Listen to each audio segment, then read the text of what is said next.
season with updated material, updated maps, parks, cities, gear, all of that, within a 4 to 6 year span, they would do so much better with their product. Stop coming out with annual releases, make the game free.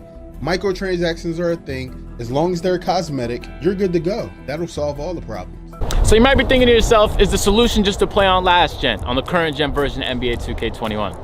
Answer's a clear no. Everybody got their strike packs and modded controllers. You can hop on there, but the experience is gonna be riddled with hackers and people trying to ruin the experience. So if next gen is our only option, what could the devs do to solve it? I think the biggest issue they made was having the city be one massive server. If they're gonna be affiliations, they should have had separate servers and load mass people into those separate servers and go to a door or something to get into the next lobby for the next affiliation. But more than all of that, the entire gaming experience should be optimized for fun. I've been asking for a proximity chat for years now, and I've never gotten a good reason as to why it's not added in NBA 2K. You're in a city amongst people, and you can't talk to them unless you're in a party with them. That makes no sense to me. So simple features like that I know would make a magnificent difference and just the fun factor of the game are not added. And that spans across the entirety of the game. A lot of opportunities are missed, and I don't know why. This is not the worst 2K of all time. This is one of the best 2Ks when it comes to brand new content they're adding to the game. In terms of replay value, this is one of the worst 2Ks. But in terms of content, it's one of the better 2Ks. It's kind of hard to balance, but it's up there when it comes to content, in terms of like new things they added, but there's no reason to actually play, so that's what a game's about. 2K, your game is not fun right now. You need to add some fun into your game, and that's a difficult thing to do. I get it, the community's saying one thing here and next thing there. Really, no one's ever happy with the current version of the game. People only reflect years past and say, man, I really enjoyed NBA 2K19. But me personally, I'm a guy that works beyond franchise fatigue and recency bias. When 2K19 was out, I said it was one of the best 2Ks of all time. I believe that. When 2K16 was out, I said it was the best 2K of all time. I believe that. And that was amongst everybody telling me how bad of a game it was because of this, and this. I could see through that. Let's be honest with each other, man. At the end of the day, I'm just not having too much fun making the 2K related stuff. There's no coincidence that your favorite 2K creators also have second and third channels now, because the trajectory of 2K is going like this. We're a couple months into the 2K21 cycle, and people just don't care anymore. People aren't playing at the parks. People aren't playing rec and things like that. It's just not fun. NBA 2K21 Next Gen objectively is a not fun game. I know that now, and I know that'll be the case in 10 years when we look back at this date. But please, you need to do something to make the game playing experience enjoyable, rewarding, and most importantly, fun for everyone. I actually think it's unsavable at this point. I think there's too much irreversible damage. Nothing, yeah, nothing. Because they're not gonna add dribble moves. They're not gonna change like nothing. And don't get me started on 2K22. How do you feel about 2K22?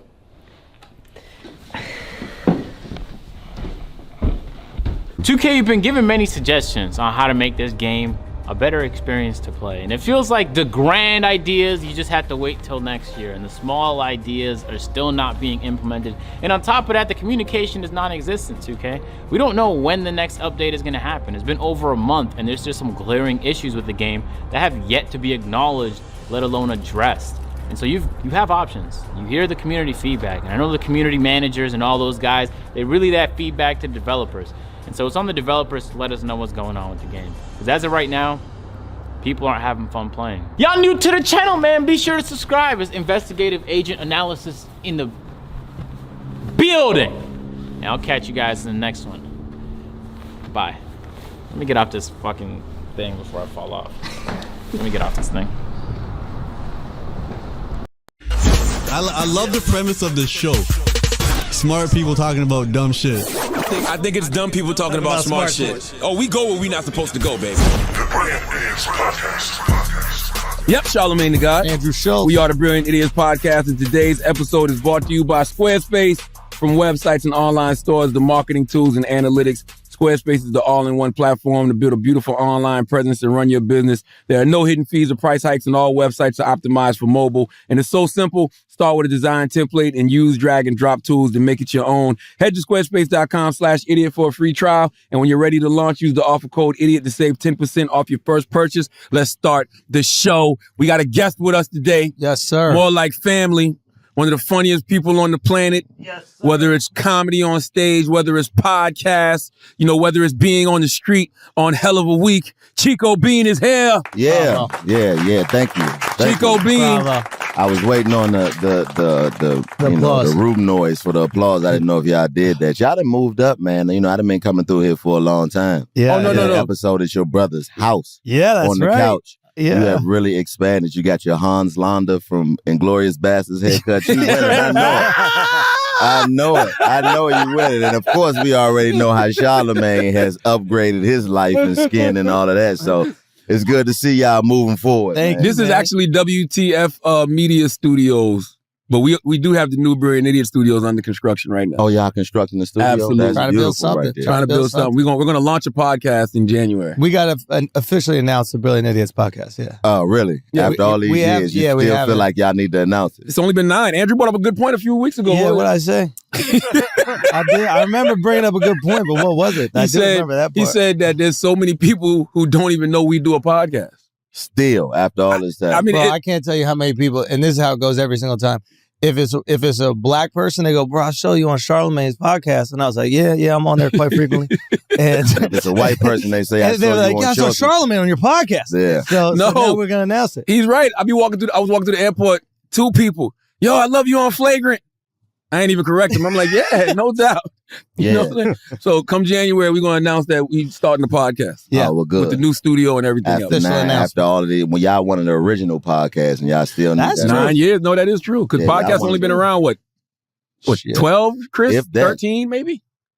If that. 12, 13? And popular for about 9. So y'all was one of the first ones. I know this is one of the first podcasts I ever did. So really? Yeah. All the way back in the Gap. It was one of the first ones. Yeah, you were at the live one. Yeah. You were at the live one too. You remember that? Yeah. We did the live one downtown. All the way. We did the live one downtown. I did the one at the crib. Oh, shit. Yeah. Chico came through the In a live. minute. Yo, congratulations on what you guys have built, man. It's Thank you, unbelievable. man. For Thank real. you, man. I appreciate it's y'all. unbelievable. I look at these numbers all the time and I'm like, watching you guys on YouTube. We'll be the white man checking the numbers. Huh? See what these fuckers are doing.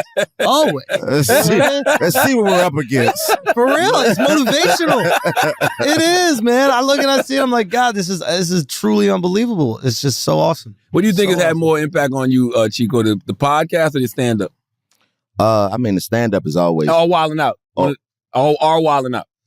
I mean, I would say the stand-up because it all, came from that. If I wouldn't have got on stage, then none of this would have been possible. So I would definitely say the stand-up. But, to see the effect that the 85 South show has had it's been as though it was born from something so organic. To see the impact that it's having is always surprising. Wildin' Out was around before we came around, so we kind of came in and revamped and recreated it, so that's major as well. But when you do it from your own inception, I'm sure that's probably what we feel about the 85 is probably what Nick feels about Wildin' Out. True. And the impact it has made. So I would definitely say stand up first though, because without that, then it wouldn't be nothing to have. It's still wild that Nick tried to fire Carlos, man.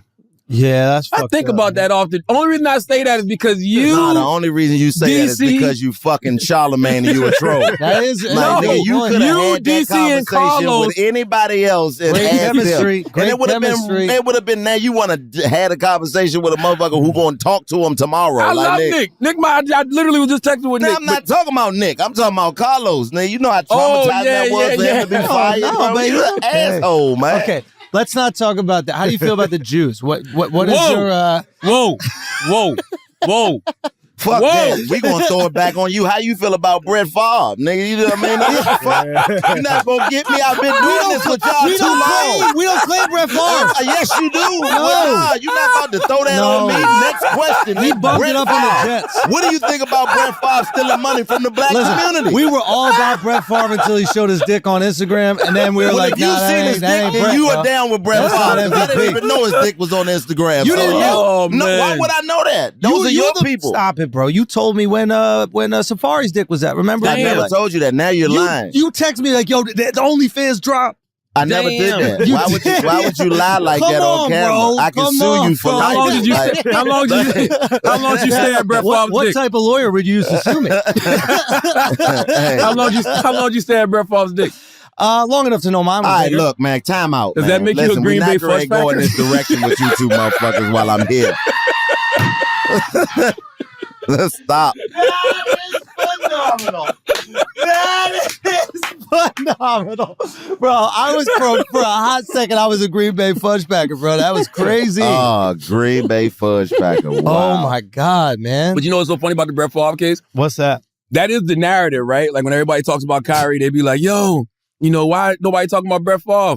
Why aren't people talking about Brett Favre? I don't know when social media is going to realize. Who's not? I thought everybody's talking about it. On That's your my side point. of social media, they are. But They that- may be, but not on. Why aren't you guys talking about more? It affects y'all more. But that's my point. Like social media takes stories and magnifies them. So when you're wondering why outlets aren't talking on Brett Favre the way that they should be, it's because they don't see no heat for it on social media.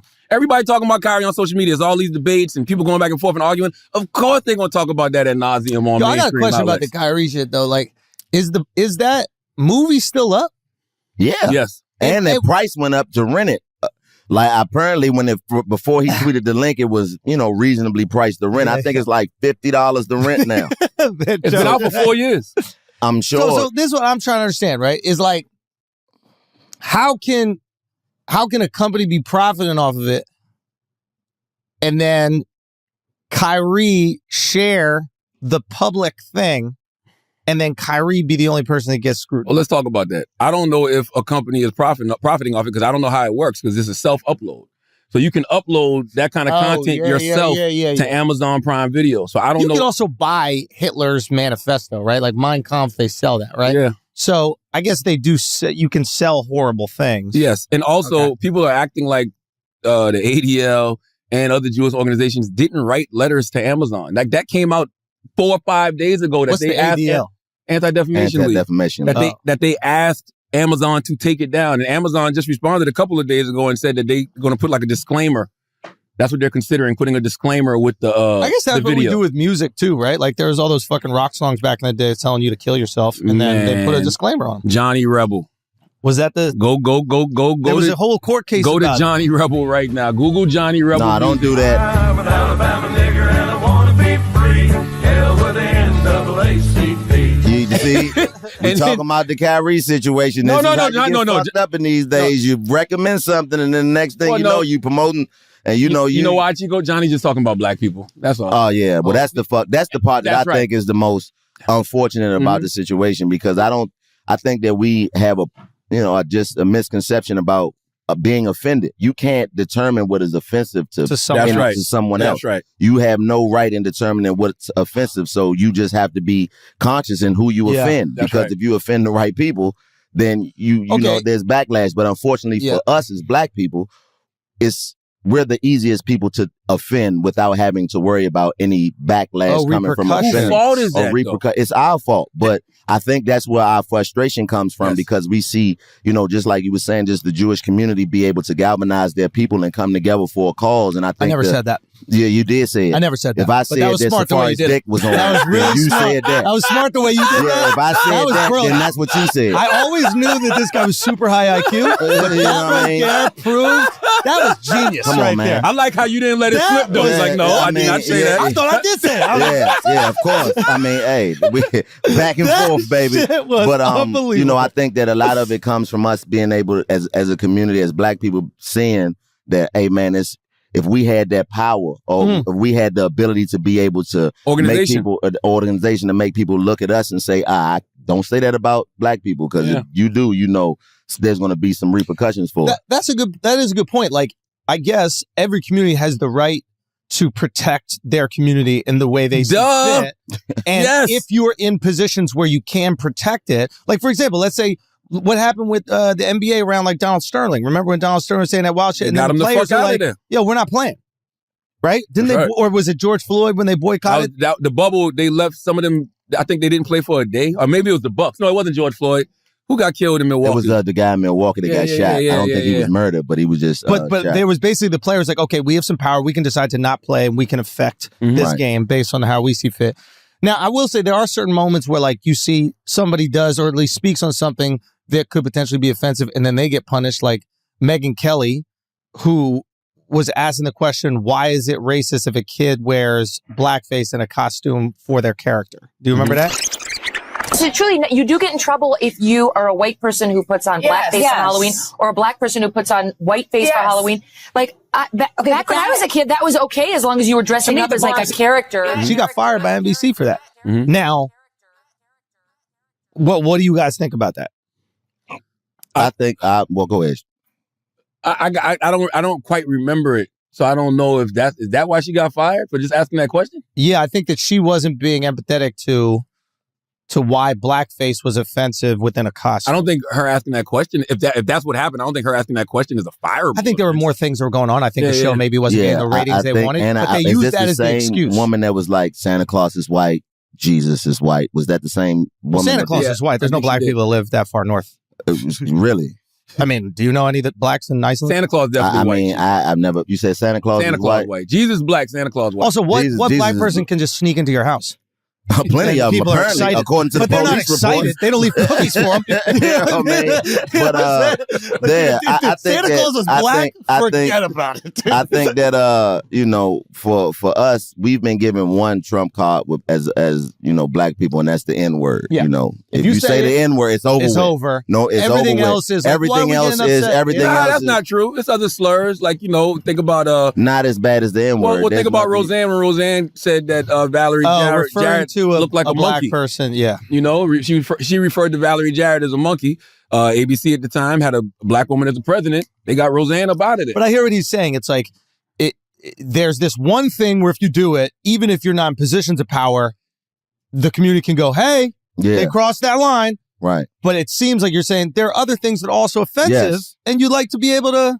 All the way. And I think the reason why the N-word is such a big trump card for us is because it is a direct correlation to the horrific shit that has happened to black people in this country. Yeah. You know what I mean? When you say that, it brings back all of the shit that you see the conversation being centered around now. I saw you put up the clip of Nick having a conversation with Jonathan Greenblatt on the CEO of the ADL on the podcast about buck breaking. And I can wholeheartedly say I know Kyrie Irving is not anti-Semitic. When given the chance to say, are you anti-Semitic or not, he didn't say, no, I'm not anti-Semitic. At the press conference, tell us about that movie, why he did. He said, stop dehumanizing me. And the movie is saying white Jews invented the Holocaust and 6 million Jews didn't get killed. Okay, I know that isn't right. Right. There's a gigantic historical record. Jewish people know when you dehumanize us this way, we know what's around the corner. So in that same statement as those are the tropes that dehumanize Jewish people, the same buck breaking. What's that? I don't really know what that means, to be perfectly honest. The slave masters would bring the buck,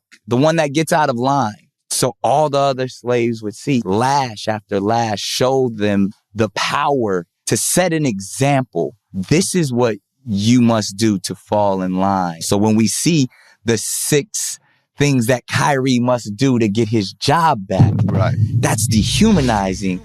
You know, some of the things that happened during slavery, and the N-word is a direct correlation to that. And I think that's why it's so major when people hear it said by anybody, but especially a white person, because it's like you are taking responsibility for all the shit that occurred. And the N-word is the one everybody should know, right? Yeah. Like, ain't no excuses for the N-word at this point. But that's, if you let that fly as a white person, you got to deal with the consequences. But think about it. It almost like organizes the world in a pretty easy way for white people, because they're just like, all right, just avoid this one word and then everything's fine. Yeah. Right? Whereas like with everybody else, we're walking on eggshells. Can you say Latino? Is it Latinx? You can't say Latino? You know, nowadays they're like, we want to be heard as Latinx because Latinos hate Latinx. They do. Latinos don't even like that phrase. I'm going to sound so ignorant. It's okay. Is it like Latinx, like the Spanish Malcolm X? Is that a person? The autobiography of Latinx. at least I announced it first. I was like, not me. By Alexandro Haley. I love it.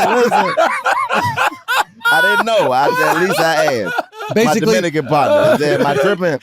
He's Puerto Rican. Okay, all right. From Puerto Rican. But it's the language has gender into it. It's like Latina, Latino. So they're trying to be inclusive to people who don't identify as a gender. So like, why don't we just do Latin X, because we don't know who or how you identify. Okay, gotcha. And most Latinos are just like, Nah, bro. We don't give a fuck about it's rough out here now with all of the different terminologies and that's why we all got to give each other grace. We all just trying to figure it out. People be ready to crucify things that we don't know. I called someone that.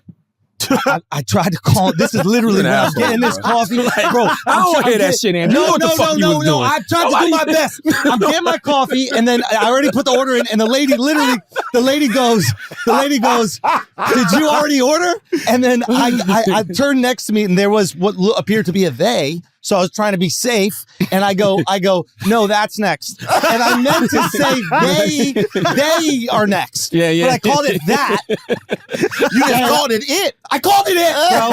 And I just didn't know what the fuck to do. That's my wife's pronoun. That? Yeah, I'm this and she's that. I love it. That's a fact. That's our pronoun. I'm this and she's that. Man, that's crazy. You have to develop a pronoun these days, man. I was watching In Living Color. Classic. Yeah. And to know you might get canceled for watching that in 2022. Like to know, retweeted like my God, like I would be afraid to. It's a sketch called The Racist Realtor. Yeah, I don't remember. Remember that one when I can't remember the lady's name, but she was selling a house in New York. The white lady. The white lady, and each race of people that came, she would just spew out all the different stereotypes. She was like, when Tommy Davidson came, he was a black man. She was like, "Oh, you'll love it here. There are gunshots every night. You'll be able to fall asleep to the same thing you fall asleep to in whatever community you came from." Let me tell you a little bit about the apartment, shall I? Firstly, this locale is ideal for you. There is a Golden Bird fried chicken right down on the corner. And you know something? There is a crack house over on 7th. I tell you, people are getting beat up and shot there all the time. And what with you being a doctor and all, your business could be booming. Hi, I'm Sheila Pease. Hi, how are you? Aren't you adorable? I bet when you grow up, you want to manage a 7-Eleven just like your father. You'll get all the big gulps you want, won't you? You know what I mean? And it's just like to know that was normal. So much so that you can put it on national television in the 90s versus now where it's no way. But what's weird is were people offended by that back then? Yes. I'm going to tell you, I had a conversation with David Allen Greer about that. Matter of fact, David Allen Greer and Keenan Ivory Wayans. And both of them said the same thing. They said, yes, people were outraged. It just took them longer to complain. Because there was you had to call or fax it in. You know what I'm saying? So by the time they would get this shit, it was months and months down the line. Yeah, and how offended do you have? You have to really be offended to write a letter. That's right. You have to really be offended. That's right. You don't have to really be offended now. That's right. You just have to, feel like, or you can not even feel anyway, but you can see now that the being offended is the way to go and just jump in line with something to feel like you're a part of something. I think that's really what the stigma is now. People just want to be a part of something. That's right. So even if they don't feel offended or they're not mad at something, they see everybody else is like, well, I'm gonna go with the group that look like it's winning right now. That's right. Yeah. And a lot of the feelings feel temporary, right? Like going back to something we was talking about earlier. When we talked about it last week as well. It's like, when we talk about people who offend certain communities, they offend black people, Jewish people, Asian people, whoever it is, it's all about how that community responds. Mm-hmm. Right. And we tend sometimes to let things just roll off our back. We complain for a few hours on social media and then it's on to the next. Who's writing the letters? What organization is writing the letters on our behalf saying, hey, we're not going to stand for this? Because I don't know what y'all think, but Frederick Douglass said it the best. Power concedes nothing without a demand. What demands are we making when we get offended? I mean, what demands could we make? I mean, when you think about that, who would be even the person or the group? It's supposed to be NAACP. It's supposed to be Urban League. Hey, We got organizations like Until Freedom out here that's really doing the work. I don't know. Why don't we think about like what we want from it? I mean, that was the thing that was so weird to me about the Kyrie situation. Is it like pull up Kyrie's demands? Pull up. This is the goal. I would imagine. Again, I'm not Jewish, so I can't say what the Jewish community wants. But when has it stopped you before, Schultz? I'm going to do it. I'm still going to do it. But what I imagine is you want to stop the rhetoric, right? Yes. So you want to stop people believing this stuff, and you want to stop people pushing these ideas out there. So the best way, in my understanding, to do that is to teach somebody and not to That's true. seemingly humiliate them. Yes. So when you humiliate somebody, and don't get me wrong, him posting that might be humiliating for so many Jews. So that's very frustrating. Not just humiliating, they feel it's dangerous. And scary, yeah. So I understand that knee-jerk reaction. But on the other end, you also have to look at, like, Kyrie is a lot of people's heroes. So when you try to say, hey, you need to do this, you need to do that, this is the only way we're going to forgive you, to somebody's hero, that's not going to gain support from those people who look at them. Yeah. And what I would hope that you would do is use this as an opportunity maybe to educate Kyrie, and then Kyrie can use his own platform to tell his people why what he did was wrong if he sees fit. When you start forcing people to do things, it doesn't make them go, you know what, I was wrong. It makes them say I was wrong for the minute, and then right afterwards, like, man, fuck those Now guys. listen, is this a force, or is this me saying, hey man, this is what I need to feel good about what you did. You hurt us, you offended us. This is what I need. You don't have to do it. I think it's like, I don't know, my thing with these things is always a play to the future. It's like, why don't you appeal to what's going on in Kyrie and why he was looking at that information, then help educate him on why you think it's wrong. If you know for a fact it's wrong and it's unequivocal evidence, just show him. He'll be embarrassed that he posted something that was wrong to all those people. Like, think about when you go out there with an opinion. We'd all have done this, and we like put our foot on it, we stamp it, and then someone goes, "Bro, that was completely wrong." But like, that's the thing, Kyrie didn't. It's embarrassing, But bro. Kyrie didn't give an opinion. This is my personal That's what I'm opinion. saying. Like Yeah, that. he was like, "This is a really interesting thing," but he put it out with no context. He didn't say anything. Yeah. He didn't. He just tweeted a link to something That's and right. then allowed people to develop or think whatever they wanted to think. That's right. And then now he's in this position. But when I see something like this, I wonder who made this list. And how do we know that this is what the community that is offended actually wants him to do? Yeah. Or is this Who just gets the to speak people for the community? Yeah. right? Who, I think who this made came from. list? I think this came from the ADL. I'm not sure. I don't know if this came from the NBA or the ADL. But regardless, it's like, how do you know that the ADL represents the average Jewish person? Like, when I speak to my Jewish homies about this, they're like, listen, we don't want it to be chastising. We want him to understand why. We want people to understand why. Use this as a teachable moment. You have a guy that clearly likes to speak to his followers. He considers himself a leader to his followers. Educate him, and then maybe he will educate his followers. But that's what it looks like this list is, though. This shit looks like, give me $500,000. No, look, do look, these look, other look, things. Let's break them down. Apologize, condemn movie. And that first one, apologize and condemn the movie. Like, has anybody even asked him, did he watch it? That's what I think. I don't think he watched it, Chief. I like, think he saw the title, and it said, "From Hebrews and Negroes, Wake Up, Black America." Right. And he posted that. And that's the thing. I think that my personal opinion is that as especially black men, we need to learn how to practice restraint in some ways in regards to giving our opinions, because as we can see that our opinions, when they're given and they're, and it's spread, nationwide or worldwide, whatever, it has for some reason, a much more detrimental effect than opinions of other people. So I think that a lot of times everything is not for public consumption. Mm-hmm. Some stuff is for you to be, some stuff is supposed to stay in the barbershop. Just until we get to a point where we can make a list like this for people who offend or make us feel any type of way about anything. I don't disagree with that at all. And also, also too, if you're going to do, my thing is, at least if you're going to do that, then at least have an opinion. So when you tweet out a link with no context, and then people go and watch the documentary, they might not even be thinking about what you're thinking about. What was the post? Can someone bring up the post? It was just all he did was post the picture of the documentary, From Hebrews and Negroes, Wake Up, Black America.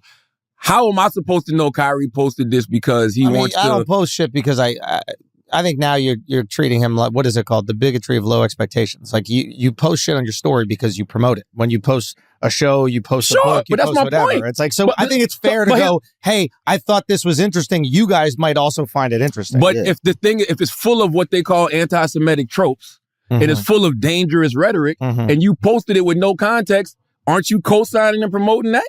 Yeah. Okay then. So you can't be mad at the reaction. No, you didn't give us no context. Oh, I thought you were saying the opposite. Yeah, I agree. I understand the reaction is really frustrating and scary, especially to the community that has seen like these tropes be used to take their lives and like remove them from countries throughout history. There's no question. I understand the concern there. What I'm looking at is how do you react to this in a way where it makes not only that person, but also the people that follow him feel like you actually care what they think. Well, let's go back to the demands. Yeah. Because we're going to have to copy and paste apologize and condemn, right? Apologize, condemn movie. All right. He already apologized. He already apologized. He now. condemned some parts of the movie. Yeah, the certain. Well, he parts of didn't. the He movie. didn't apologize. That was the big issue. Oh no, he did. He did. After the fact. After, Yeah, but yeah, that's yeah, where yeah, it became big. Like the first thing was like, "Yo, just apologize," and he's like, "I'm not going to apologize. Take responsibility." Well, he but didn't say I'm not going to apologize. When they asked him, we can play the clip. When they asked him to apologize, he just simply said, "I didn't mean to hurt anybody," or something to that effect. He didn't say, "I apologize." I'll take my responsibility for posting that. Some things that were questionable in there, untrue. Like I said, in the first time you guys asked me when I was sitting on that stage, I don't believe everything that everybody posts. It's a documentary. So, I'll take my responsibility. What are the specific things? It seems like Adam Silver wanted to hear the word "I apologize," or in your mind, you said, "I didn't mean to cause any harm." Were you apologizing, or did you not apologize? I didn't mean to cause any harm. I'm not the one that made the documentary. What are the specific things in the documentary that you don't believe are true and that you don't believe represent your wrongs? I think some of the criticism of the Jewish faith in the community, for sure. Some points made in there that were unfortunate. Literally, he could have been like, "Yo, I'm sorry. This shit is dead." But because he was fucking Kyrie and he's a stubborn fucking idiot that just Jesus Christ, he come is. on. We're not He using that is. language. He's an idiot. But I mean, that's a perfect example of what we're talking about. You can say that Kyrie Irving is an idiot, and you know that'd be fine. But something like this, you would never have to. If he was, he's an NBA player, he's a superstar. Yeah, he still doesn't have the power to make you publicly apologize for calling him an idiot. If Yeah, you because I'm offend calling him. Kyrie Irving an idiot. He's Nah, I not an think idiot Kyrie can make because sure he's to apologize. black. He's an You idiot think because Kyrie he's can make Kyrie sure Irving. Kyrie will make sure to apologize. Kyrie coming in How? back. He come in and back you down. How? You think he backed me down? I think you back you Hey, down, hey, hey, bro. what's I my think record Kyrie- against point guards in the league, bro? hey, you want to talk about never forget? Jay Williams wasn't in You the want to talk about never forget? What is my record against point guards in the league? Kyrie says never again when you be the stinky NBA leg on the line. player. I mean, I guarantee I get a bucket off Kyrie, 100%. Man, you have 100%. always stanky leg the line of right there on the line. I don't know how y'all have made it 9 years. Oh, go back Between to the- y'all two, the shit that y'all say, Jesus. What do you Christ. mean? We haven't made it. I mean, yo, no. What do you mean? No, y'all They still don't know we on- have a podcast. Y'all That's still why. no, y'all- That's maybe, right. maybe y'all need to stay Maybe underground then. Maybe we need to Maybe y'all need to stay What do underground you because, mean? boy, goodness gracious. Schultz ain't never got hit. I done got an ass whipping a few times. Oh, yeah. you got some real rightfully ass so. whooping. Hey man, but Yeah. but I'm still here. Yeah, but you know what I'm saying. God got me, baby. Go back to the man's Taylor, please. I want to. We can't get past the first one. Can- All right, can I- $500,000 donation Can I to say one? I'm anti-hate sorry. causes. Can I say one? That should be at the end. Can Go I say ahead. one thing Yes. about the apologize and condemn movie? Yes. I don't want you to apologize and condemn the movie. I want to share information with you that maybe makes you feel like you on your own should apologize and condemn it. Me just telling you to apologize for some shit you might still believe in and agree with, what does that do? It's like a public display of bullshit. It's like when you see these like Hollywood people all the time. If you have this information that can motivate this young guy into thinking differently about a scenario, then give it to him. But I think it's very important that, when Kyrie got the opportunity to share what it was he was trying to convey, he did do that. Like he did tell I guess people I didn't see that. why he posted the doc. And I really think it was just based off the title. From Hebrews to Negroes, because what's the conversation, Chico, about the Black Israelites and the Black Israelites and the 12 lost tribes of Israel and the curse of Deuteronomy and it's a bunch of different theories. You know what I mean? If you from New York, you've seen the That's Hebrew right. Israelites preaching this stuff on the corners and for years. So I think that it's just, like I said, it's the access to information that we have now, whereas though, like you said, in the 90s, you had to write letters and go to the library to get your information. Now it's just so much of you opening up your phone that you can find whatever information you're looking for. But, I mean, for him to have to apologize and condemn the movie, who made the movie?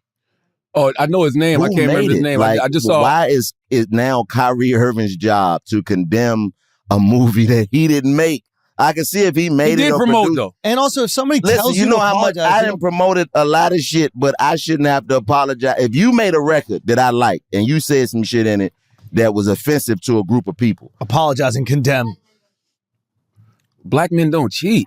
We don't. All right. And that is a empowerment record. Hold on. You were rolling on something? I know. That's no, I mean, I understand where she came from with that. You didn't. I do, didn't. because like Los Chico, is my no, I'm serious. Los is my brother, it's my partner. So if black women were offended by that statement, why? Because I tweeted a link with him wearing the t-shirt, should I have to apologize for some shit that is his whole mantra? He came up with it. He has the knowledge behind it. He will be able to explain it. So why should I have to be the person to apologize for that? Chico, I'm gonna tell you something. I am not into telling the community what they should be offended by, but I will tell every black woman that they should not be offended by black men. No, I mean, I don't think right? That is a statement. They definitely aren't and it is offended by it is a declarative statement that we are making, okay? Because not only are we saying black men don't cheat, we're saying black men don't cheat. And I don't know how they could be upset at that. This is something for y'all. We made this to make y'all lives better. Right. I heard Carlos say that, and I'm like, yo, Carlos is right. We don't cheat. You know what I mean? Duval wanted to make it a song. I'm like, yo, that's right. Yo, that's right. Black yes. men don't cheat. Yes, that is a message to be elevated. It depends on what the comma is. That's all you got to do. You know what I mean? That's fire. Yeah. Now let's keep, and also too, when it came to condemning the movie, there's another thing. Wow. What? That was fucking unbelievable. What? Black men don't cheat. Yeah, it's like, the comma. that is It's the placement comma. of the comma. Yeah. Oh, you know what I mean? shit. It How did changes you the women whole not know state. that's what it was? What the fuck? Because they don't want to hear us. That's the problem. They don't want to hear Everybody's y'all. talking Hey guys, past each we're other. veering off from... Oh, you're right. You're right. We still haven't made it past condemning the movie. Okay, so listen, condemn the movie. Let's go. I'm going to tell you another thing Kyrie, possibly a misstep Kyrie did. He talked about how there's some things in the movie he agreed with, some things he didn't. He said some things that, were said about Jewish people that he didn't agree with, some things he did. The claims of anti-Semitism and who are the original chosen people of God, and we go into these religious conversations and it's a big no-no. I don't live my way like that. I don't live my life that way. Excuse me. I grew up in a melting pot, and I say a melting pot of all races, white, black, red, yellow, Jewish, Christian, Muslim, and you can see the way I live my life now. I'm not here to be divisive, so they could push their agenda. I don't want to say they, because I'm not identifying any one group or race of people, but I'm in a unique position to have a level of influence on my community. And what I post does not mean that I support everything that's being said or everything that's being done, or I'm campaigning for anything. All I do is post things for my people in my community and those that it's actually going to impact. Anybody else that has criticism, it obviously wasn't meant for them. You can't say that in a movie that's got this many anti-Semitic tropes. You got to be specific. Okay. You got to be specific. You got to be specific. He was dumb for doing that. Jesus Christ. Yo, Kyrie gonna fuck you up. How so? How so? You done called him an idiot twice, dumb. I believe he's an idiot. Wow. I do, genuinely. He thought the earth was flat. Like, he literally, What's wrong for a with moment, thinking that? was... I got some friends that think the earth is flat, bro. What the fuck is wrong I got some with people, thinking anything, I got some bro? people Like, who what I is wrong love. with y'all? I got some people who I love that So think do the earth is I. flat. I believe it's the same person. So, I mean, like... What's wrong with things? We're not going to do it that. Don't matter Tell who me. it is. No. It don't matter. No. Nope, it don't matter. No, it don't not matter. while your Hans Landa then started to swoop down. No, I'm not telling you. Oh, yeah, when it started to swoop down, no, I'm not telling you nothing.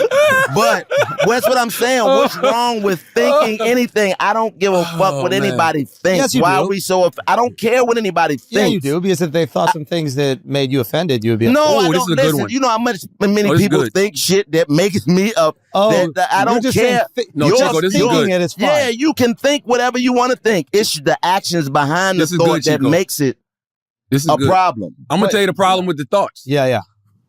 Motherfuckers can share them now. That's the exactly. If we sitting around thinking, and how you said the barbershop, there's conversations we used to have amongst each other. Yeah, that's fine. But boy, when you get on that social and just start sharing shit that you ain't even thought through yet. This is my take on Kyrie is that I think that he was taken advantage of young by the industry that he's in. And because of that, has closed his circle like crazy. I think his stepmother's his agent. That's very rare for an NBA player. So usually what happens, I think that also is what happened to Kanye. It's like he got taken advantage of by a lot of different people. I don't even want to put Kyrie and Kanye in the same sentence. Fair enough. Whatever. Yeah, you guys have reached capacity on the Kanye conversation over here. And that's another reason that Kyrie ended up in this situation. Because of the climate that Kanye created. Okay. So back to so I think what he's gone through, I mean, this guy was pro at 19 years old. Like, he's definitely had corporations and people probably trying to extract money from him, has a crazy distrust.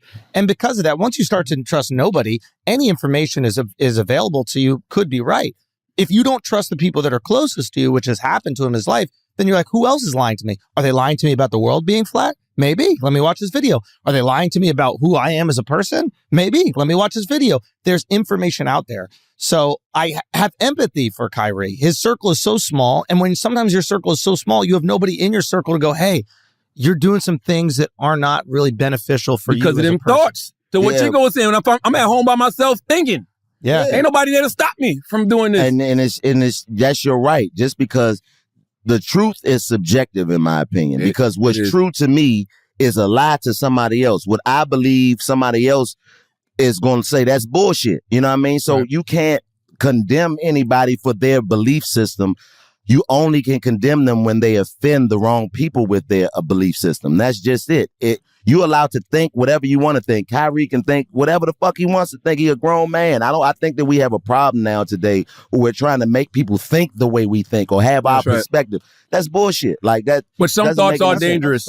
You say what? Some thoughts are dangerous. Some thoughts are when dangerous you put them out into the when ecosystem. you put them into the world. That's right. But my ability to be able to have the perspective that I want, if I keep it, right here, and I just whatever I feel, as long as I have the restraint enough not to do it publicly, because I know now we live in a time where information travels so much faster. Yeah. You can't be mad at nobody for thinking anything. No, that's whatever somebody believes is what they believe. Allow them to believe it. And it's just the social construct that makes you believe, okay, well, if this person says this, then they're wrong. If you believe the earth is flat, square, I don't give a fuck what shape it is. I'm just glad I'm on it. Yeah. That's my perspective. You know what I mean? So I saw something the other day. They said the earth is the shape of a dick. Really? Yeah. I mean, hey. So that means we all riding the dick. Yo. You see what I'm saying? Like, this is the point that I'm making. You said I can think. That's Chico, you said I can think. This is the point that I'm making. Inspired, bro. That's what I'm saying. This is the point that I'm making. I've been around this nigga for years, hearing this wild ass shit. Hold on. So what? That's still my man. I still fuck with him. Wait. I got a real question. Like, is that why the ocean's so salty, though?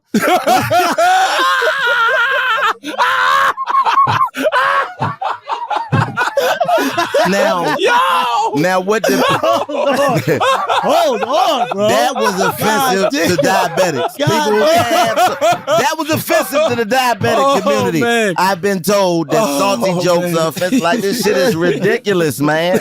Like that we even end up here with these conversations. This is crazy. I do want to say too, the reason I don't We're still on number one. The reason, we got to make it past. Real quick before we get to number two, the reason I refuse to put Kyrie and Kanye in the same bracket I apologize, is because Kyrie Irving loves black people, Kanye West does not. Jesus Christ. That's How right. you gonna say Kanye West don't love black people, man? Yo, bro. Man, and you know what? I'm the hashtag Katie was right. You niggas are having a nasty ass conversations over here, man. All right, $500,000 donation to anti-hate causes. He did that. They gave him the money back. What does that do? I don't know. No, I need a hand towel, Taylor. This is the one that confuses me. Can I ask you a question? Yes, go ahead. So does that mean if I want to watch the video, I can just pay $500,000? What do you mean? Are you telling me right here I can watch the video, publicly tweet it if I just have enough money? But no, we're getting to the part. What you were saying about the information and teaching somebody, we're getting to that. No. I'm saying right now they're like, yo, apologize and pay $500,000. So now if I want to, you just put a price on me enjoying and agreeing with the video. Well, no, that's a little different because it says to anti-hate causes. It doesn't specifically say, because from what I understand, the what is it, the ADL? I think they rejected his initial $500,000 after they didn't like his apology. Get the apology. Yeah. So if you reject the money, then I guess that means that he can take that $500,000 and donate it to anything he wants to donate it to. And I'm sure that there's plenty of people who would love that money. I'm sure Dr. Umar Johnson would love to get that money for school. FD. I forget the rest of the letters, but you know what I'm talking about. Yes. Frederick Douglass, FD. Marcus Garvey, school that he's building. So if that is a part of it, then that's the one part that I agree with. Take that $500,000 and you can, if he gives it to a cause that's beneficial to black people and then he's condemned for that, then that lets you know it's a problem. By the way, Kyrie has donated a lot of the money to black people. There's a lot. He's done a lot. He's done so much that, and then it's like, I knew that before that meme started going around. You know what I mean? Because I hear that from people in other organizations. Right. Yeah. And then If he's quiet about it, then that's another thing that we live in. It's like nowadays, if you don't post the social media, the positivity that you do, it never happens. Nobody gonna talk about it. Nobody will talk about it. Not just black communities too. I think Native American communities period. he was donating. You know what I mean? to. If it don't go on social media, it didn't happen. So because he's, humble enough to do all of these great social acts without letting the world know, when he finally does something that the world does get a hold of, that's immediately brushed to the side, because and that's like the gift and the curse of social media, because you don't want to put your, helpful acts online, but if you don't, then people will just be able to act like you never did it as soon as they get mad at you about something. These are the two that confuse me. We're getting to the list. Sensitivity training and anti-Semitic training are third and fourth. What's the difference? Because sensitivity training to me sounds like something that is widespread. Anti-Semitic training is specific to the Jewish community. Well, I'm gonna say, why would he need widespread sensitivity training? Because that's just what comes with being, in this position, I guess. Yeah. That's if true. you're deemed to be a person who is that's true, an idiot, as this motherfucker keep calling them. Like I never called him an idiot. Chico, I know you ain't about to fall for that, Chico. I just look at him, and I've been around him for years, and I've been thinking the whole time, never Phil, I called him love an you, and I was thinking, like, do I really want to come up here, fuck with these two motherfuckers, man? Like, because y'all my guys, but it's just like, I know what I'm walking into. I've done this so many times, yet here we are, man, all the way. No, Here but we to are. Chico's point, when you have a platform or stature as large as Kyrie Irving, there is a balance, right? Because to your point about thoughts, when you got that kind of platform, man, you can put certain things out there, bro, that could tilt shit this way or tilt shit that way. So you do need sensitivity training. I don't know what that looks like, but I was just having a conversation with one of my OGs this week, and he was talking about that. He was talking about the sensitivity you have to have in moments like this. Especially in today's time, because information travels so fast. The attention span is 15 to 60 seconds now. You know what I mean? So, I think this is, going on now, but eventually this will, I think, what is it, November now? By March, people won't even be having Before this that, conversation. before Before that, yeah. Depending on what Kyrie decides to do, because I saw some stuff floating around that said he was going to retire, which was bullshit. But I think that whatever decision he chooses to make will, determine how long this is a thing. If you look at Colin Kaepernick, that has lasted, way longer than it would have if he would have just, I guess, went and did whatever they demanded him to do. I think the fact that he chose to go another route is what stretched it out and made him a martyr in a way, because he died in front of everybody, as far as his career, at least. He was, crucified as career-wise because he refused to stand up, And I think that if Kyrie doesn't meet these demands, then it'll last a whole lot longer. By the way, I haven't seen nothing on this list that we can't do. We? Yeah. $500,000 donation. I can't do that. But no, I'm going to go ahead and let you know. No, I don't have no. I'm just talking about $500,000 to donate to anybody. No. I'm going to let these two rich motherfuckers that they can do that. I'm just saying. I'm going to do the shows. I didn't say that. I didn't say that. No, I'm saying I if never somebody said that. insults our community, apologize, right? Condemn what they said, $500,000 donation to a black organization or a black cause. Sensitivity training, which I think a lot of people need in regards to just any dealing with race. Men need it in regards to dealing with women. Straight people need it in regards to dealing with gay people. Like that's fine. Anti-Semitic training, man, a lot of us need that. And I'm going to tell you why. Because a lot of people say to me, man, I watched that documentary. Ain't nothing anti-Semitic on there. Exactly. And that's why you need to shut the fuck up. Yes. And that's why people keep stepping on landmines. But Because you don't even know what's considered anti-Semitic. You can't determine what's offensive. Why do they have to do this publicly? It just seems like such a virtue signal. Like, if I'm the owner of the team, the offense was public. Yeah, but still, if I'm the owner of the team, I go, hey, we're meeting with privately with Kyrie to discuss these matters. Obviously, there's a lot of people hurt and offended, and we've been talking to Kyrie, and Kyrie feels if he does... You don't quiet the noise like that, Schultz. But let me just get it out.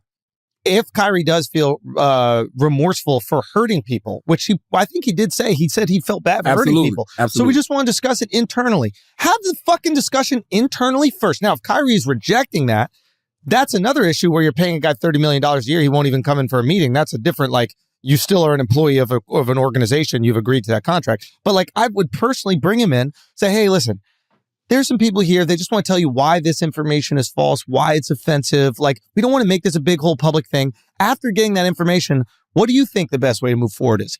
treat him like an adult. This is treating someone like an infant. Apologize, condemn, meet with these people, 6 o'clock, you have to be here. To me, it's like infantilized. I mean, you're going to have to meet with him anyway, right? But why do you? Because you just talked about a meeting. But what this is the Nets looking out for the Nets. This is the NBA looking out for the NBA. But that's my point. And not looking out for a young man but that's who why clearly is confused, and you could maybe offer him some help. I agree with that, but that's what the last thing is. The last thing is meet with ADL, Jewish leaders, and meet with Josiah to demonstrate understanding. Meet with your boss? That's the part that is the most confusing to me on the whole list. Meet with Josiah to demonstrate understanding. What makes Josiah the most understanding person that you have? That is true. Like, how does me going through all of these different things? Josiah's from China. He met Jewish people 5 years ago. You know what I mean? Like he's from Taiwan. Sorry, almost. Don't shit on. That's Chris's hood. Yeah, you heard Chris. Right. Chris yelled that shit like Brooklyn, Taiwan. He from Taiwan. Like I'm just. Is there a flourishing Jewish population in Taiwan, Chris? That you're getting there? I go through all of these different. I meet all of these demands, and then finally, my final boss or my final test to beat the game and get back in the good standing of the organization is to meet with my owner and demonstrate that I understand what. Now this is when we got to look at it from the macro perspective. Meeting with Josiah don't really got nothing to do with this. This got to do with all the other stuff Kyrie has been doing since he's been with the Nets. Yeah, but why you even need to put it there? You're the boss. Tell your employee to come to the office privately. Right, and that part, maybe Kyrie don't talk to him. I don't know. Well, then if your employee's not talking to you, then you can suspend your employee for that, or you can do some sort of disciplinary action. But like adding that to it, it just seems like they're virtue signaling. It seems like, hey, throw that in here because I want people to know that me, Josiah, I'm a good guy. Yeah. And everybody needs to know that we're going to punish that bad guy instead of teaching a young man. What am I demonstrating the understanding of? All of the things on this list, or demonstrating the understanding of what the Nets feel I should understand? And I just want to say this, and I'm saying this from friends of mine who are Jewish that reacted to this. They didn't like it. Because what they said is this is going to create more animosity for the Jewish community. It is. And literally 100%. Every one of my Jewish friends said the exact same thing. They're like, listen, the same thing. There's a better way to go about it. Why don't we educate him? Why don't we ask him if he's willing to come to the Holocaust Museum? And that's what I thought it was. I thought you had to go to the Holocaust Museum. You taking that trip to Israel. That's far. Israel's far. There you go to the museum. Do you know what I mean? They don't got to go all the way there to go to the museum. You can go to. I think you got to do both, bro. That's a lot. Bro. Back in the day, you used to have to do both. Oh, really? Now it's gotten softer. This generation. Nick went on the field trip. Who? Nick. Well, yeah.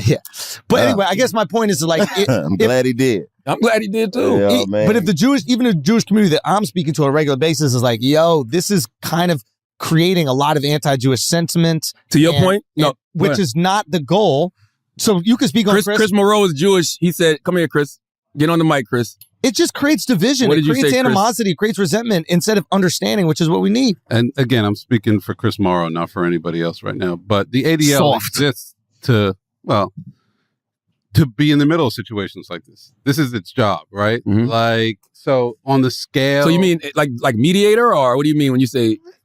I don't want to say drum stuff up because Kyrie started it, but like, as an organization, it's there to kind of react to stuff like this. So, of course, they're going to come with the strongest reaction. I mean, they are the anti-defamation league. So. I'm just saying, in the big picture, did Kyrie make a mistake? Yes. Should he have just apologized and kept it moving? Yes. I get uncomfortable when I see this bullet point of list, and I especially get uncomfortable when I see money. Like, it feels, I don't want to say it's a shakedown, but it feels like, give us $500,000 and what does that do? They gave it back to him, though. They said we don't want it when he decided not to apologize. Yeah, they gave it back to him. I guess I agree with what you're saying. It's like there's a better way to go about it. Now, he did some dumb shit. He didn't immediately apologize for it. He didn't at least try to have some understanding, and he like kind of stuck his foot down. So you're going to get resentment from the community you offended. Let's say that there's somebody who offended black people, and they're like, why don't you just apologize and condemn the thing you said? And he's like, I'm responsible for it, but I don't necessarily apologize. You're like, man, fuck this guy. I understand the reaction. I mean, but if he didn't have the understanding in the time that he made that, this all happened so quickly. Yeah. You know what I mean? It happened so quickly. So when they initially asked him about it, he may have had a difference of opinion. Might have been feeling defensive. You know what I mean? He might have felt this way, but as a human being, I mean, but he was being accosted in that regard. Like, hey man, what do you think about this? Or it is this. And if I haven't even watched the documentary at that point, which I probably don't think that he had watched it fully at that point. And then, you know, you like, you know what, maybe let me go look at this shit, because they seem to be pretty upset about it. And then you go watch it, and then you see, okay, they said in the document, I haven't seen it, but they said it was, you know, they denied the Holocaust. It's like, we know that occurred. You know what I'm saying? So it's like, even no matter what your thought process is, you're like, okay, that's like somebody saying slavery didn't happen. You're like, all right, that's bullshit. That's, you know what I mean? The biggest deal. You know Out of everything in there, that's the one thing. Yeah, so it's like, you can see why that'd be so offensive. Chris, you watched the whole thing, right? I watched like 20 minutes of it. But also, too, man, you ain't going to get far reposting documentaries that quoting Hitler and Henry Ford, bro. It's barely a documentary. Well, I wouldn't. It's 3 hours. I know, but the quality. This is not like something that deserves all this kind of like debate and analysis. Yeah. He put something out there he shouldn't have put out there. He could have just walked it back. This would have been over a week ago. I think he wants to be the guy who he thinks is standing up for something. Yeah. I don't even think it's that serious. I really think I think the title is going into the conversation about the who's the original Jewish people, and he feels like black people are Jewish people too, and he posted that because of the title, From Hebrews to Negroes, Wake Up Black America. All the time. It's like he wants to be part of a larger conversation. That's okay. I think a lot of times what happens is when you do something for a living that is seemingly, and we can fall into this, some people feel is dumb, right? Like bouncing a basketball and shooting it might not be seemingly as important as, I don't know, give me a job that's like really important. Social activist. Social activist, exactly. Like, so then you go, oh, what am I doing to make the world better? When the reality is like, there's no fucking rules to this. Like, you know what it is, Schultz. What is that? Chico know what it is too. Everybody want to be Muhammad Ali. Yeah.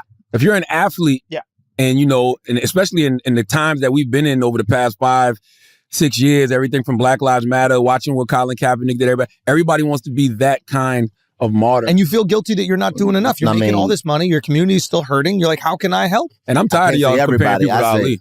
I say as black people, it's unfortunate that that's the only platform that we've been given to even get to a mass enough scale to where we can impact our people that way, as athletics and entertainment.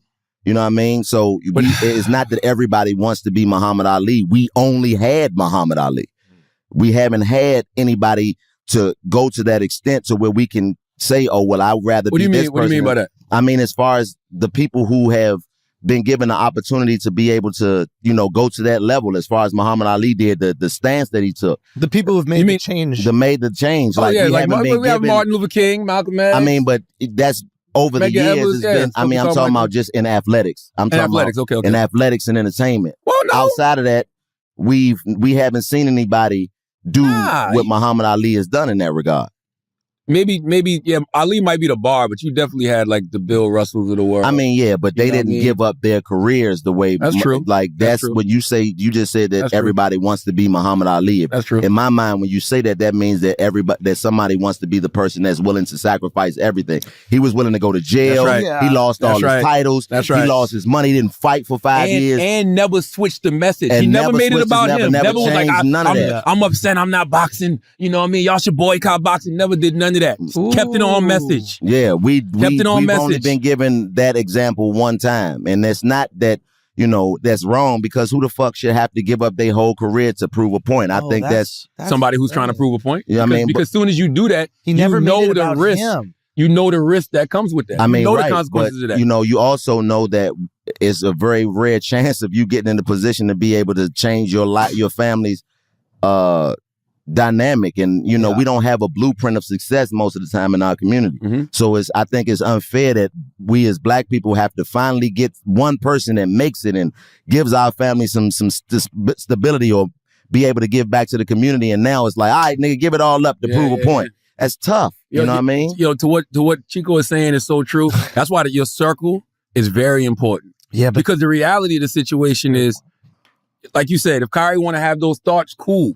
But whoever he's getting that information from should say to him, all right, though, we don't need you going public with this. Yeah. And we don't need you taking these stances, because we need you to be you, because we know that you're making these hundreds of millions of dollars and you're putting it back where it needs to be in the black community. And when your circle, everybody got a role. You know what I'm saying? Everybody got a role. Let people play their role. But that's you make a really interesting point. Well, you both are making about the Ali situation, like him not doing it for himself, him not asking for any like punitive damages to the organization, like him keeping it on task. That's it. Kept it on message. And it's so rare that you have somebody.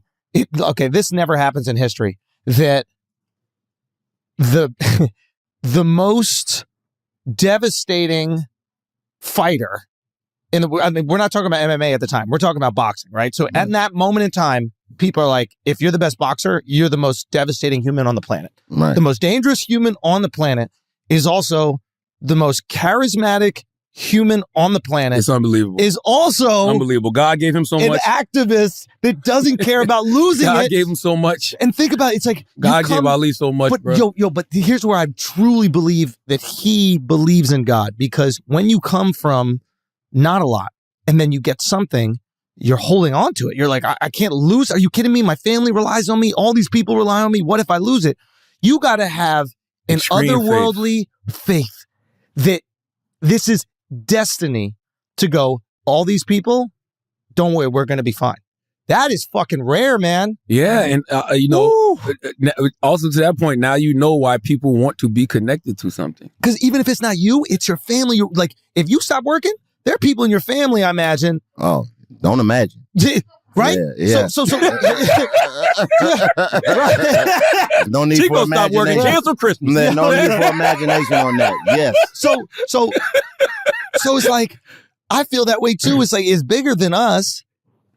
So to stop working for a greater goal, knowing full well you're making these people potentially vulnerable, you got to have unbelievable faith. Yeah. And not only do you have to have unbelievable faith, the people who you're talking about have to have unbelievable faith in you. Ooh. You understand? And that's the harder part to establish. You know what I mean? When you have to gain that level of trust with your people and say, hey, trust me. That's right. I'm moving this way, and I guarantee you that everything is going to be okay. That means that they trust you enough to know that whatever comes, you're big enough and you're strong enough to be able to shield them from whatever comes from your actions and your, decision making. So I think that's something that, like I said, in Kyrie's case, if he really feels himself to be in that mode, as you said, then I think that, kudos to him if he takes that stance, because that's a bold stance to take.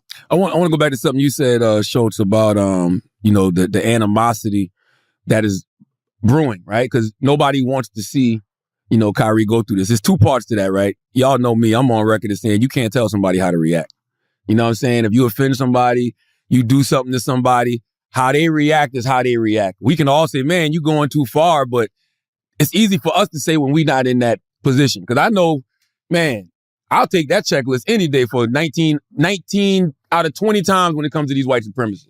There's so many people that have offended black people over the years. I would love to see them have to go through this kind of checklist. So I'm not going to sit here and say, hey, man, I think that is too far. I'm never going to tell somebody how to react. But I'm glad Nick Cannon and the CEO of the ADL, Jonathan Greenblatt, had a conversation, because to me, that's where, true healing begins between these two communities. If the healing is needed and necessary. And the reason I say that is because it did feel like there was like this brewing. It still feels like that now. Between like Jews and black. That's right. That's right. And it's a lot of people starting, they believe the rhetoric that they're hearing, about Jewish people. And so it's just like, let's have the conversation before it gets too far. Because I sternly believe that we got more in common than we do differences. You know what I mean? And I think it's going to start with those conversations. So it was just good to even see. I haven't seen the interview yet because I don't know if it's out yet. I just saw the clip that Nick put online, right, and I reposted it. But from that 2-3 minute conversation, it looks like it's going to be productive.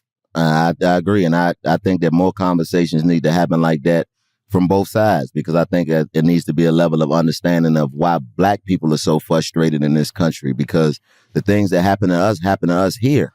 You know what I mean? And we haven't gotten any reparations, as they say, or there's been no reconciliation for the things that have happened to African American people on this soil. You know what I'm saying? And we constantly are used as, just an example to what needs to be done better, but we are never used as an example of what could be done better for us. That's right. You know what I mean? We never put up in this like, hey, look what we did to better improve this community. Everywhere you go in America, there's a Chinatown, there's a Little Italy, there's all of these different communities. We just have the ghetto. And we Like, act, that's it. and Chico, we act like we don't be trying to model ourselves after those communities. We have these conversations.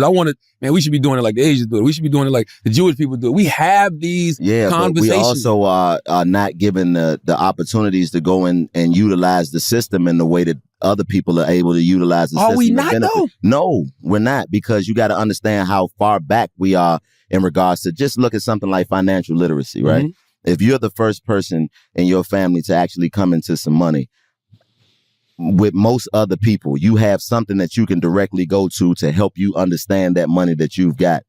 We have to search for that as Black people because we don't have anybody that looks like us, one, and that we're comfortable with, because, you know, Black people, we do now, though. I mean, now we do. So I would agree with you maybe 10, 15 years ago. Right now, our generation, I don't think we have those I feel that way. What do you mean? The exact thing that you described. Because you didn't come from money. No, I mean, I got very easy, incredibly privileged childhood growing up. Not what you're doing now. Your parents weren't doing what you're doing now. No, and my parents owned a dance studio. They taught partner dancing. But they made some really cool, awesome decisions. My mom was fucking great, but they were essentially financially illiterate. They never taught me about like stocks or any of these types of things. Like I didn't know about that kind of stuff. So I'm so insecure when talking about that stuff. And I'm terrified when even talking to like business managers, because I don't want to pretend that I don't know what I'm talking about. But at the same time, I don't want to be so vulnerable that I'm like, hey, do whatever you guys want. Right. So I have so I'm asking my friends help me, but I relate to that. Like that is a generational thing. There are certain, my friends that like were investing when they're fucking teenagers. Right. And just what you said, you said your dad and mom owned the dance studio. My mother was a custodian and a security guard, and my father was dead. So you think about how many people fought that look like me, that come from where I come from, that's their reality. So where do you start? Like, where do you even start? I'm creating the blueprint as I go. So where did you start? That's why I hate comedians, yo. Why? Because comedians can take hard lefts, and it's such a deadpan delivery, and you're like, what am I supposed to do with that? Like my mom was a custodian. I did do with it, nigga. Make it work. The fuck wrong with you? What are you supposed to do with it? Luckily for you, that wasn't the cause that God dealt you. Your daddy is fighting the cowboy games and shit. Like, nigga, you didn't have that be your reality. You weren't supposed to do anything with it, nigga. Like, it was my job to do something with it. That's what I'm saying. Like, I had to make something of the reality. And I'm an example now that I can utilize myself as an example for people who come from my background and go through what I've been through to be an example. So I'm curious, like, how do you start to make money? Like, one, how do you make sure that all your deals are right? Who are you going to? Who are you talking to about this? I mean, you don't. You get blessed with people. Yeah, you get blessed with people like my manager over there. Like, she's a godsend for me because she grew up in the industry. So she understands certain terminologies and lingos that I had there's trust there. Knowledge. You have to establish trust. That's it. That's the biggest thing. That's what you have to find. So this is what's so interesting to me is that you have to establish trust, and then imagine one of those people that you trust. Obviously, this would not happen with you, but screws you over. And multiple people that you trust screw you over. What do? You got to keep going. You got to keep pushing. You got to keep going and learn from that mistake. But what do a lot of people do? They make their circle incredibly tiny. Oh, I still do that. Me too. What I'm trying to do is describe what I think happened to Kyrie, which is everybody's out here trying to give you a deal. Everybody's trying to help you out. And all of a sudden, you're getting screwed over by one thing. You're not getting what you want over here. You're not given the opportunity over there. And you're vulnerable to what's going on. Now, I think Kyrie came from decent backgrounds, right? Like, as far as I know, I don't know. I really don't know anything about Kyrie except football. Well, I guess what I'm saying is I understand, even personally, like the vulnerability I would feel if I put my trust in you in something that I'm telling you I don't fucking know about, and then I find you took advantage of me. Mm-hmm.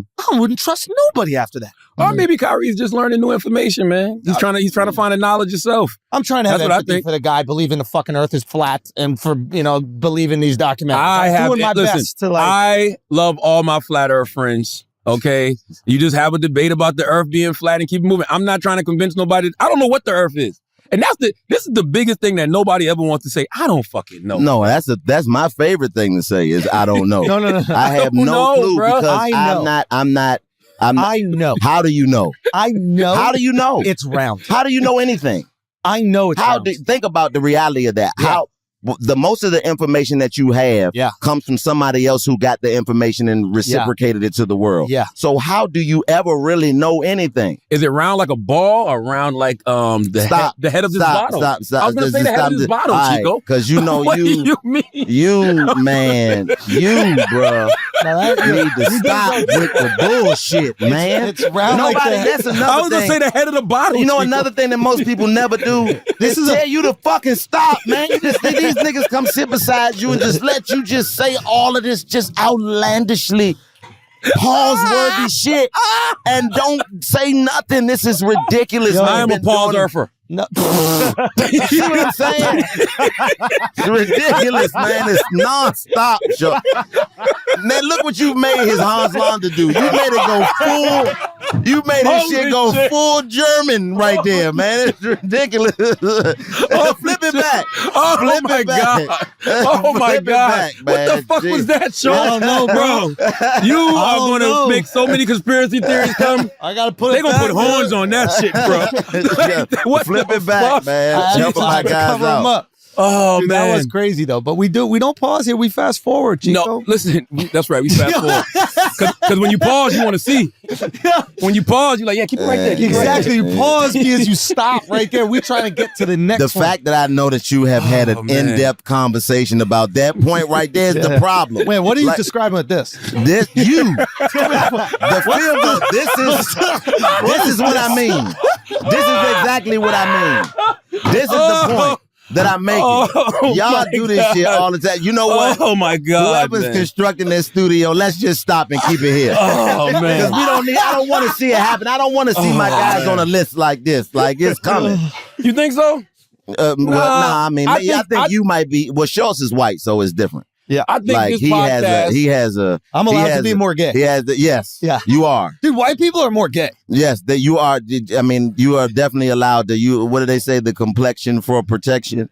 No, it's not. You It's the working your complexion way for the towards erection, that. Chico. You Complexion working your for the way erection? towards having that complexion. You going through the process. Yeah. You know what I Yo, mean? you've become more gay he's now that you got trans light black. skin, bro. You know what I You mean? have become more gay. I've been You know gay. what you are, Say what? Charlamagne? I've been gay like the You know ointment. what I'm saying? You know what I mean? You know, nah, Been son. gay like You the know what- ointment. you know what you That's are. a bar. It is. 21 Savage said that shit, It is. bro. But I just Been gay realized like the something. ointment. man. You are trans dark skin. Oh, That's facts, bro. I'm offended. You should be, but Yeah. I'm just saying it's different levels of things Man, that that'd be funny happen if a over bunch of here. trans dark skinned people be protesting outside Chico's show. Yo, Listen, That please might happen. come. Oh man, let's pay some bills. Moral of the story is, man, we just gotta fix this shit, man. More conversations between everybody. yes, more More conversations. conversations, especially black people and Jewish people. Let's do it. Today's episode is brought to you by Squarespace. Squarespace is the all-in-one platform for building your brand and growing your business online. Stand out with beautiful websites, engage your audience, and sell anything, your products, content you create, and even more. If you have a business, you need a place for it on the internet. That is where people are consuming products right now. They can consume you if you have a page made by Squarespace. Squarespace makes it easy for creators to monetize their content and expertise in a way that fits their brand. They got member areas. You can unlock a new revenue stream for your business, free up time in your schedule by selling access to gated content like videos, online courses, or newsletters.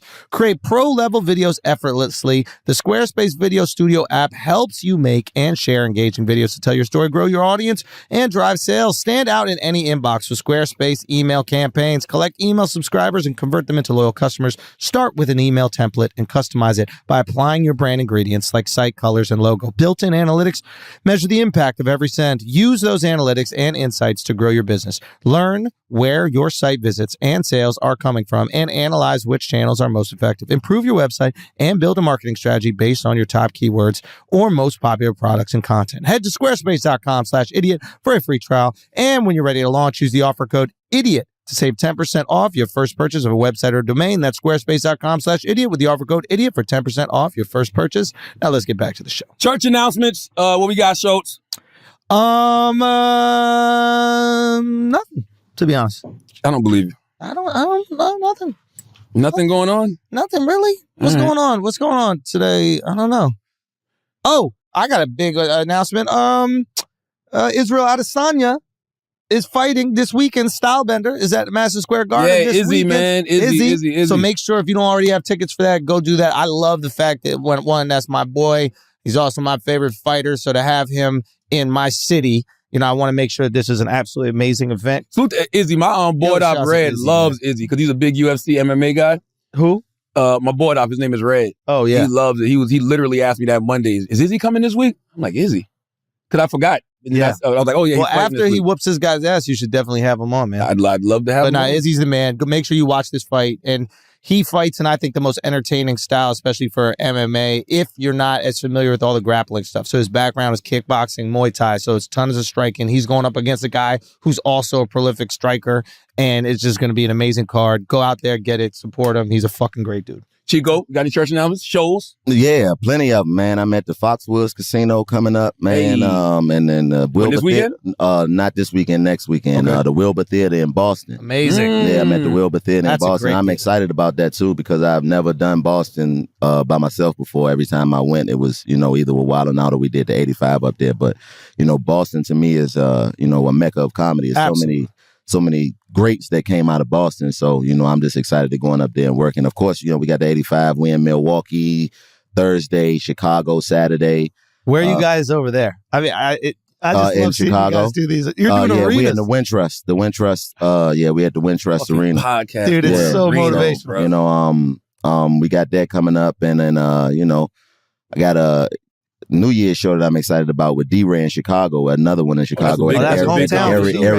Airy Crown Theater, man. So we got a bunch of stuff coming up. We got something special with the 85 in Atlanta in December as well. So Wow. check Check out the 85 show, 85 South Show live, man. That thing smoking. What you man. guys do is incredibly unique for a live show. Right. I mean, there are components of it that I don't think you see anybody else doing. Yeah, or have ever done in that regard. Yeah. You know what I mean? Like just being able to get on stage and, have three people who individually do the same thing, Yeah. but share the spotlight in that regard. Riff, Like, chemistry, yeah, together, yeah, music. Real improv it's and music. it's really like, incorporation of other artists, all different types of stuff. and So, the crowd. Yeah, and the crowd. For I love sure. to see you guys work in the crowd. I Yeah. mean, it's like That's one of the it's most really impressive great. things because like the bigger the crowd get, it still feels like y'all make it seem intimate. Yeah, I don't know yeah, how the fuck y'all do that. Dude, I mean, just I- because it's people are intimately involved with the just the whole product, and you have all different types of people who are there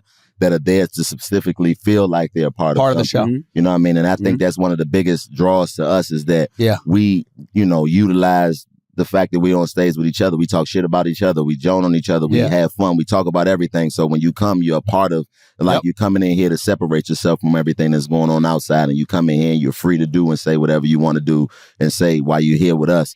And then it just creates a great experience. There's I mean, like when I was growing up, I mean, I might be a little older than you, Mhm. but I remember seeing the Kings of Comedy in the movie theater when it Right. first came out. Right.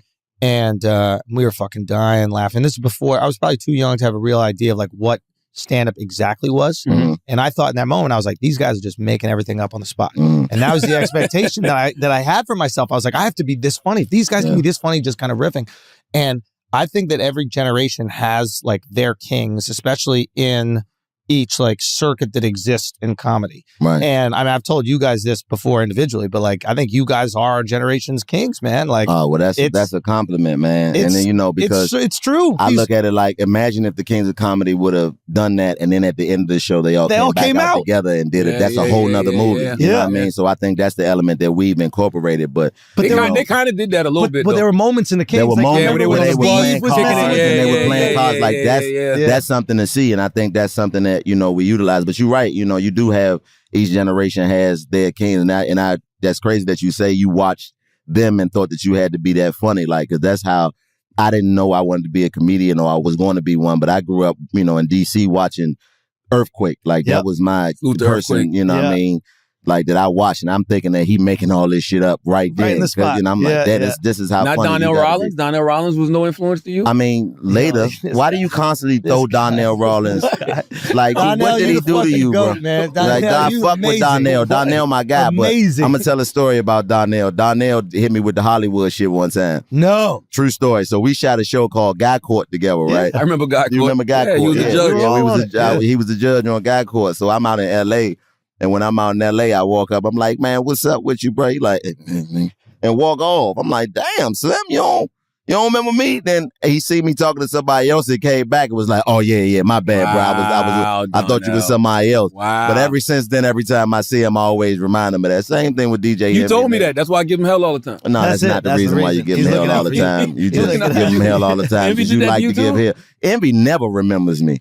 Like this Yes, he nigga. does. What are you talking Envy about, never man? remembers me, man. Every time I see Envy, like, what's your name again, bro? Hey, man, yeah, good luck in your career, bro. I appreciate you. You know what I mean? Every time I see him. Well, I'm excited to come see y'all at the bar, talk some shit, man, because this nigga, I'm going to see if he remember me tomorrow when I'm by myself. That's right. My church announcement simple. Make sure you pick up Summer 85. Chris Moreau is here.